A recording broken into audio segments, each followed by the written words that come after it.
So I went and got some different hollowed grasses from my yard.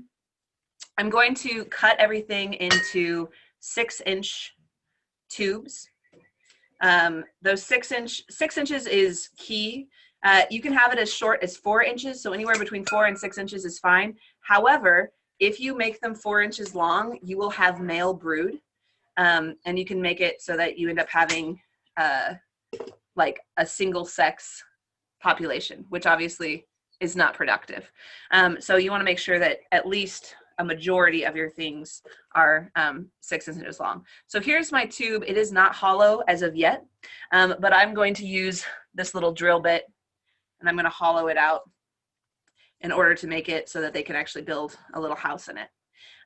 There are some naturally occurring hollowed tubes, however. Some of those tubes are bamboo. I read a bunch of different stuff on bamboo and using bamboo. A lot of the commercial mason bee hives that you have are made of bamboo. It is problematic in that bamboo molds really quickly. So here's some bamboo that I harvested from a neighbor. You can see that there's mold on it. I don't know if we can focus on it or not, but you can see that there's like all of these little tiny mold spores. I'm not going to use this particular piece of bamboo because of that. However, I am using some of the not moldy bamboo that I was able to get, and I'm going to, I have here a concoction of, it's mostly apple cider vinegar and a little bit of water to thin it out, and I'm going to try to soak the bamboo for a little while, and then I'm going to dry it completely before I use it in the house. So there's a lot of articles online that say that making them out of bamboo is really terrible, but I read quite a few other articles by entomologists that said that making them out of bamboo isn't terrible. Leaving them out in bamboo is what's terrible. And so making sure that you take them out at the end of May and you put them in a dry place for those 10 months allows you to use other materials that might be more difficult. So I'm going to show you, imagining that these are just perfectly clean and perfectly dry. I'm going to show you a method that I came up with trying to use found materials. So I'm really interested in minimizing waste and trying to utilize resources that are already around us. So everything that I have in these designs was found materials or materials that were just around that didn't serve another purpose. The first design is kind of a simple design. You're trying to keep things dry. And so I was using, it's a corrugated, just like corrugated cardboard, it's double-sided plastic. This is obviously from a campaign sign that someone had in my yard for a campaign that is no longer functional. So I just had it in my garage and decided this is a good reuse of these materials that otherwise wouldn't have happened. So it's corrugated double-sided plastic. So all I did was I used an X-Acto knife to cut the piece. This is 6 inches long, so I'm going to keep my 6-inch pieces of bamboo in here. And I cut along one side of the corrugated plastic in order to get that good bend.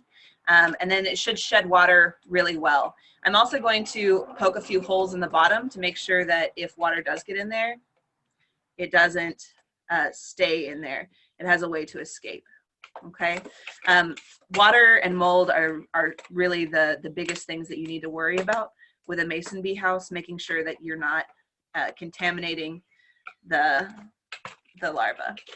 So this is the base of it. And now I've got to figure out all of my pieces. So I've been getting pieces, putting them together. I have a variety of sizes, but all of my sizes are between 5 and 6 inches. You can do 4 inches, as I said before.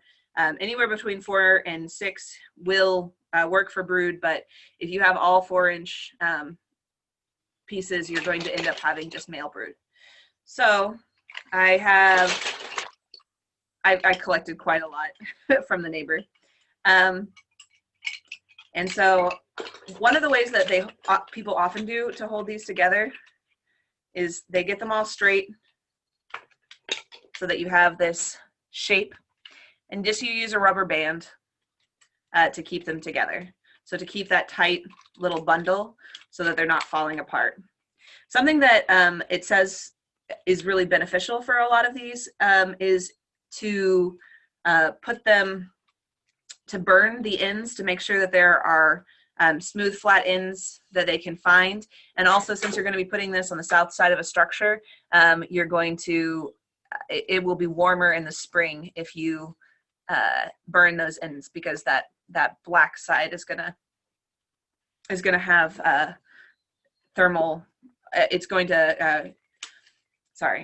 absorb the thermal energy from the solar radiation. So I've got a little bundle here. You can make several bundles. You can make one big bundle.